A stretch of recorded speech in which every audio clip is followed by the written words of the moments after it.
Republican vice presidential hopeful J.D. Vance is in damage control over remarks he made in 2021 about childless cat ladies.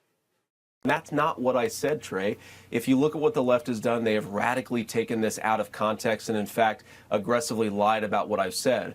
What I do think is true, Trey, and this goes to the heart of what I was talking about 3 years ago in those comments, but it's going to be something I continue to talk about, is that the left has increasingly become explicitly anti-child and anti-family. They've encouraged young families not to have children at all because of concerns over climate change. They've suggested that people who do have children are somehow being selfish, when I think being a parent is actually the most selfless thing that you can do, and again, really does transform your perspective. So this is not a criticism and was never a criticism, Trey, of everybody without children. That is a lie of the left. It is a criticism of the increasingly anti-parent and anti-child attitude of the left. No, they took me out of context. I never criticized people without children. That's another lie of the left. I never had sexual relations with that couch. That's another lie of the left. Wait, what? Okay. No, look, to be fair, we don't know if he actually had sex with the couch. But he has lied about his own positions on this. Look, he wants people without children to pay more in taxes, a higher tax rate. What? Okay, now he said this during an interview with Charlie Kirk. He said, quote, if you're making $100,000 to $400,000 a year and you've got 3 kids, you should pay a different, lower tax rate than if you're making the same amount of money and you don't have any kids. Quote, it's that simple. Now here's the thing, though. You know there are already actually tax credits for having children, right? Those do exist. And I think that's a good thing. I think that's a necessary thing. Kids are expensive. Parents need all help they can get. Okay, especially in this country, which is incredibly hostile to having children. And the reason is not because of the left or childless cat ladies. No, it's because of Republicans. Okay, look, childless adults already pay more in taxes than people with kids as a result of, again, child tax credits. Or tax credits for having children, family size, etc. Right? Now, that said, there is currently a very popular child tax credit that has been sitting in Congress waiting to be expanded, waiting to pass. Well, what's going on with that? Now, look, the House voted a solid 357 to 70 majority back in January to extend the child tax credit. Democrats even paired it with a corporate tax cut to ensure that it passed. What happened? It's sitting there, languishing. Why? Republicans blocked it. This has got the business community. Chamber of Commerce is like, whoa, how dare you hold up our tax cut? So why would Republicans hold up a tax cut? That seems weird, right?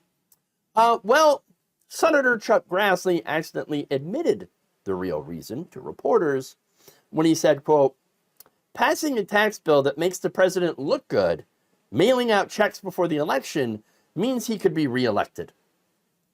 Oh my God, he admitted it. So you're pissing off the business community, which is rare for a Republican, but that's what they're doing, and holding out on the business community from getting a tax cut that they paired with this child tax credit.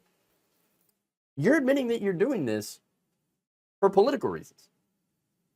What happened to being pro-family? That doesn't sound very pro-family to me. And yet, J.D. Vance blames Kamala Harris. There's one more thing I want to say on this, Trey. I think a lot of parents and a lot of non-parents look at our public policy over the last 4 years and ask, how did we get to this place? How did we get to a place where Kamala Harris is calling for an end to the child tax credit? How did we get to a place where we were masking toddlers years into the pandemic? I think it's because we radically underrepresent the perspective of parents in our public discourse. Masking toddlers? What are we talking about masking toddlers for? And by the way, that is a lie. Kamala Harris never called for the end of the child tax credit. In fact, Kamala Harris, as vice president, has consistently shown support for the expanded child tax credit. And not only that, but back in 2018, then Senator Harris proposed another tax credit for working class people, which would sit on top of the child tax credit called the Lift Act, which was blocked by Republicans. Wait a minute. The idea that the left hates families and doesn't want to do anything for them is both ridiculous and untrue. It's one of the biggest cons that Republicans push is, oh, we're pro-family. No, you're not pro-family.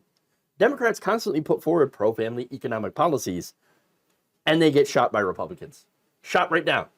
Like, no, it's like, oh, here's a very popular policy for, childcare, for example. We're going to put up ways to help, people, families be able to afford childcare. We're going to put that up for a vote. Republicans, what say you? Bing, bing, bing, boom. It's gone. We just killed it. And then we're going to turn around and we're going to blame you guys. What? What? That's what happens, though. Not only that, but here's the thing. And that's just in Congress, but you also have the states, okay? You have a bunch of red states that haven't expanded Medicaid, which helps children be able to afford health care, right? But you also have a federal program that would provide grocery money to food insecure families with children over the summer so that can, eat. So that's at a time where free school lunches are not available, so they can eat. All right. Those states happen to be Alabama, Alaska, Florida, Georgia, Idaho, Iowa, Louisiana, Mississippi, Nebraska, Oklahoma, South Carolina, South Dakota, Texas, Vermont, and Wyoming. You have Republican governors in those states.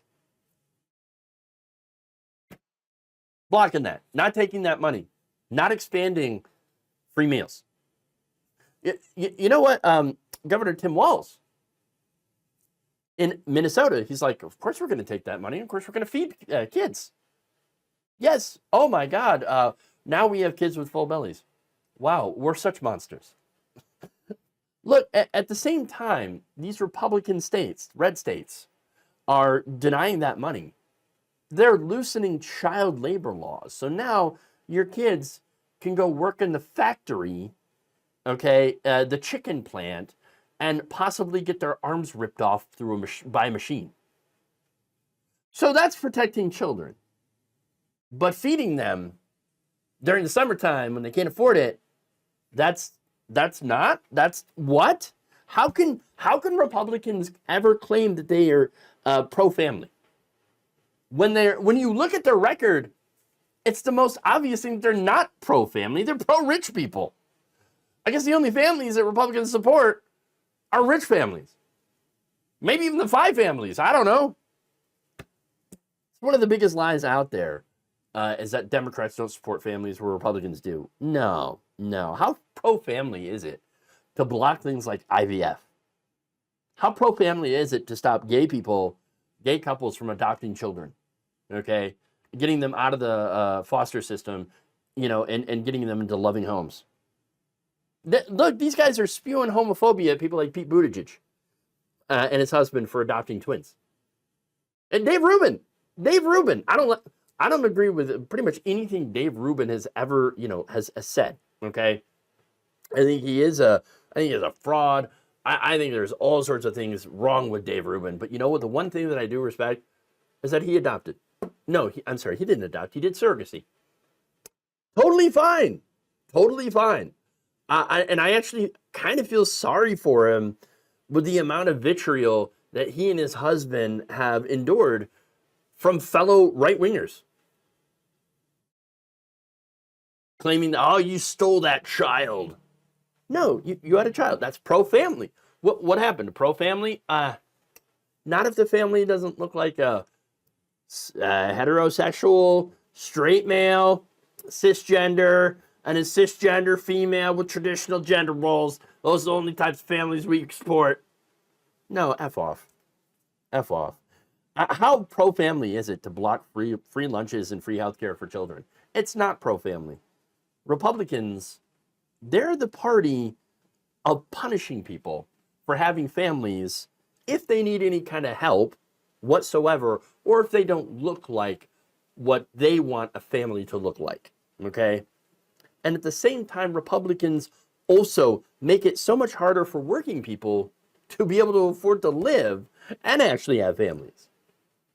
So look, at the end of the day, Republicans want to use children, you know, and lack of reproductive health care, lack of birth control, lack of abortion, whatever, to try to keep working people impoverished and voting Republican.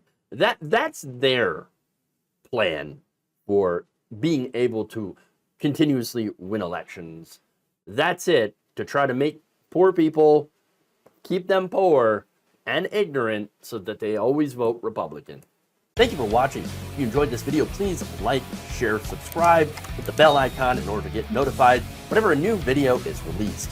And if you want to support independent, progressive media through this difficult time where it seems like everybody is shutting down, you can become a member on our YouTube page, you can become a subscriber on Facebook, or you can go to my Patreon. It's patreon.com/Jeff Waldorf. Thank you.